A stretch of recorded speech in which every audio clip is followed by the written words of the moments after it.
Hi, this is Takashi Nohara from Jazz Love Japan.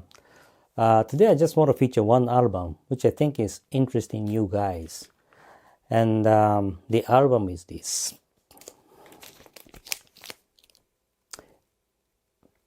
I don't know whether you know this album.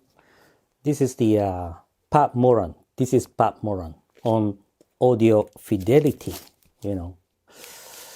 And, this album and also the musician, Pat Moran, a female jazz pianist, is popular here in Japan. But, somehow, I don't know why, but outside of Japan, I don't think, she's popular. And this album as well.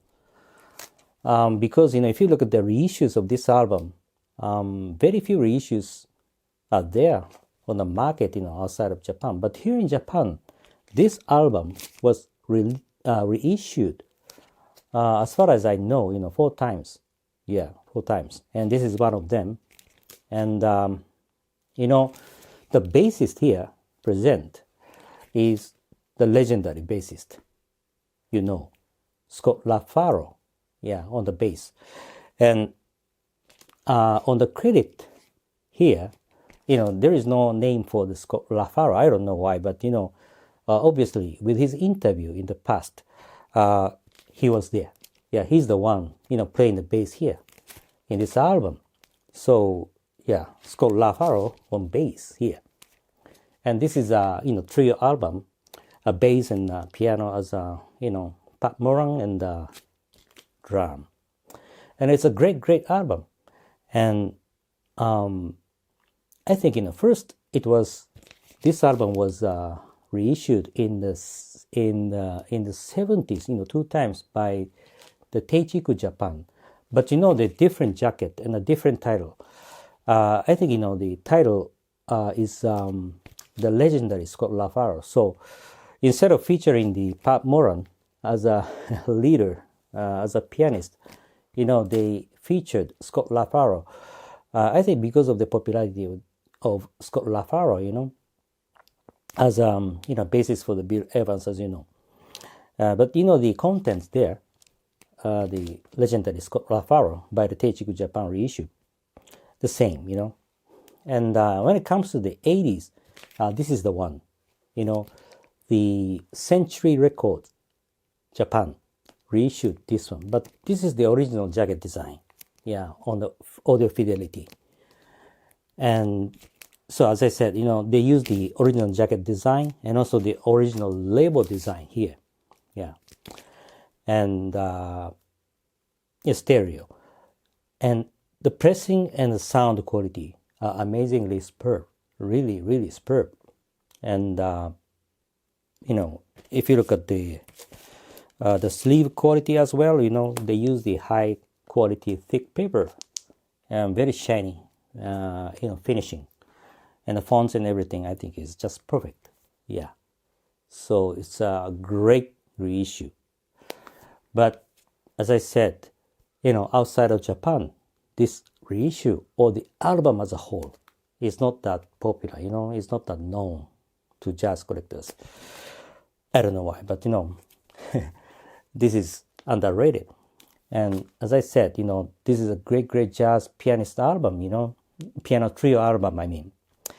And the way she, Pat Moran plays here, I think is a kind of, man-like. You just, blown away by her style, of playing bluesy, jazzy, and very dynamic, really. And then that mixes with, the bass line and the bass sound of Scott Lafaro, which I think is just perfect combination, And as I said, the sound quality of this reissue is very good. And later on, I think in the 90s, Venus Records Japan reissued the same title with a kind of premier like 180 gram high quality vinyl used, original stereo master used. And as you know, the Venus Records are known for the quality cutting and the pressing. The pressing is done at the Toyokase, but the cutting is done by the Tetsuo Hara, the owner of the Venus Records, who is the sound engineer too. So that's good too. But this one as well is good. It's good. So if you don't know this reissue or this album, it's better for you to dig that. It's a great piano trio album. And yeah, with this reissue with the Century Records or the Venus Records, I don't think you can get it easily. But with this one, you can still get it on the market, especially here in Japan. So if you find it on the market, maybe it's better for you to get it. Yeah. And talking about the Century Records, I think most of you guys watching this video don't know the Century Records. And Century Records is a kind of sister company under the Pony Canyon Japan. And Pony Canyon Japan here is a very big company for the music production, but mainly for the Japanese music and popular music as a whole, not jazz. So that's why I think they made a small company, especially for the jazz records at that time, Century Records. And now the Century Records are no longer there. Yeah, sadly. But during the 70s and the 80s and up to the 90s, they manufactured the reissued jazz records. Yeah, like this one. So that's the background anyway about the Century Records. So that's it for today. I hope you like it.